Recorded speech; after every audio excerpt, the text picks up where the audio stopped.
C'est le chaos, on le voit souvent à Paris et c'est triste quoi. Et la pauvreté, les conditions des jeunes, les conditions aussi des anciens à la retraite, financièrement, c'est triste à voir tout ça.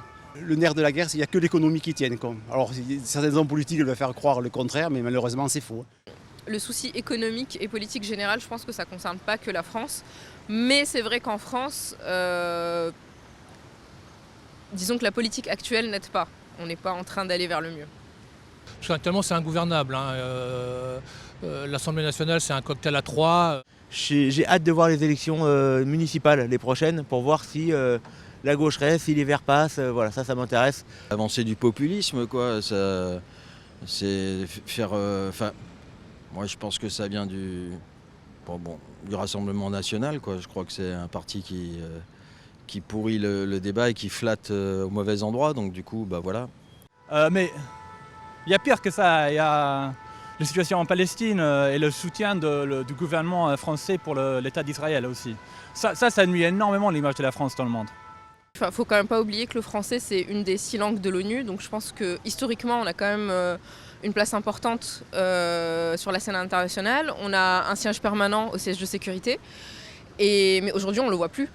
Les plus écoutés, hein. Trump en a rien à foutre, Poutine en a rien à foutre, et Xi Jinping, le chinois, n'en a rien à foutre non plus. Donc c'est pas seulement que la France, je crois que c'est l'Europe en général. L'Europe est complètement marginalisée actuellement, parce que c'est le retour des empires actuellement. On peut parler de l'image des États-Unis, on peut parler de l'image de l'Italie, on peut parler. Voilà, il y a plein de. Ouais, je crois que c'est un peu le bazar partout et il faut tenir le coup, quoi. Comme tout ce qui se passe, j'ai l'impression qu'on passe un petit peu pour des pitres. C'est dommage. En général, par rapport à des amis qui sont à l'étranger, on a une bonne image quand même. Malgré, parce qu'on aime bien se critiquer, bien se dévaloriser, mais quand même, on a quand même une bonne image. Même la politique étrangère, on peut critiquer Macron et tout, mais quand on parle des étrangers, il y a toujours quand même cette force-là. Emmanuel Macron n'est plus écouté ni en France ni à l'étranger, hein, donc ça devient un peu inquiétant. On reste quand même un pays avec énormément de monuments, énormément de culture, que ce soit dans tout. La culture au cinéma, on a des acteurs exceptionnels, la nouvelle génération. Je ne pense pas que la culture seule va pouvoir sauver l'image de la France à l'international. Ça peut être un moyen, mais ça ne sera pas le seul.